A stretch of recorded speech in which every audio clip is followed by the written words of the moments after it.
If I were to ask you, how long does it take for you to switch from guitar to playing piano when you're recording at home? If your answer is longer than 5 seconds,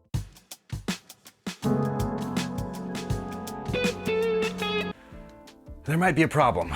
All right, you have more instruments than you do inputs on your interface. Nobody wants to spend an eternity unplugging and plugging in different instruments to go from keyboard to from guitar to go to a drum pad. All of that routing takes time, and when you have inspiration for a song, sometimes that 20 seconds to 2 minutes of trying to unplug something and get a power adapter for something else and plug another thing into your interface and get the gain levels right, all of that can break the inspiration and kill the song sometimes. So we're gonna fix that. Yes, let's get this out of the way. A bigger interface will give you more inputs.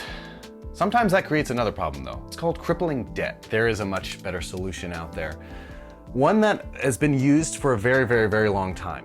All right, to do this method, we're gonna need a minimum of 2 inputs on your interface. And I don't want you to be thinking of them like one's for my guitar, one's for my piano, but I wanna record in stereo. You're gonna be thinking in left and right, basically a minimum of 2. If you have more, that's great, but a minimum of 2. Now, I'm not gonna go into which interface you should buy. There's millions of videos out there reviewing. Do your own research on what you think is best for you. Ultimately, I would go with something used that's nicer than what you would be able to afford new. They're basically just electronic circuitry. They last a long time. You'd be saving electronic waste at that point and probably getting a much nicer quality product. Now, once we have our interface, let's move on to arguably the most important part of this setup, our mixer. And here we're using a fairly inexpensive mixer that's able to support up to 4 stereo channels. We'll start by plugging in our stereo instrument into channels 1 and 2. We'll then go ahead and feed some dynamic audio into the mixer. This can be done either using a loop pedal or having a friend play while you set this up. On most mixers, you'll need to enable the solo in order to visualize the levels coming in.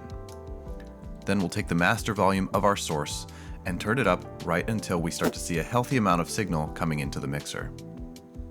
One quick note about gain staging is that we want to make sure that our levels are just right below the yellow. If we have too much yellow, we're going to risk distorting the signal. If the levels are too low, you're going to add the risk of introducing unwanted noise into your recordings when you're trying to compensate later on.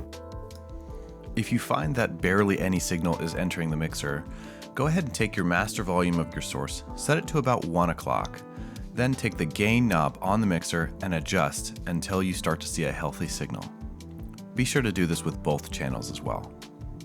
After that's done, we'll take our individual channels and pan them left and right so that we have our stereo image. Then we'll take the master output of the mixer and plug it into the left and right input of our interface.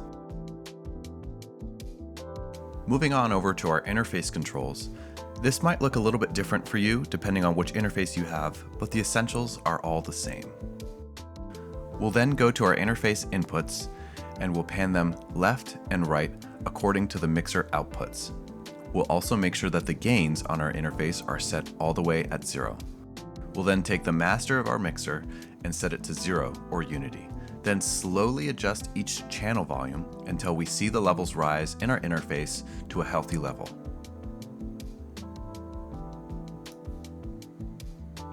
Moving on over to our DAW, we'll go ahead and make individual tracks for the instruments we're wanting to record. And we'll make sure to double check that each input for the tracks is set to our interface inputs. Then we just enable the track we want to record, and we'll make sure to mute any tracks that aren't in use on the mixer. And now you're able to track each different instrument very, very quickly in your DAW, thinking of your computer like a tape machine and using the mixer for all of our routing. This also works really well when you have friends over and want to record them. You just plug their outputs into the mixer and there you go. This method is also really great because it gets you away from a computer and onto a physical mixer where you can learn how gain works, how levels interact with other devices, and ultimately sets you up for success if you ever want to play live. And lastly, thanks for watching. I really hope this was helpful. If this was, please share it with somebody you think it'll be helpful to as well. It's been fun, it's been real, and it's been real fun. See ya.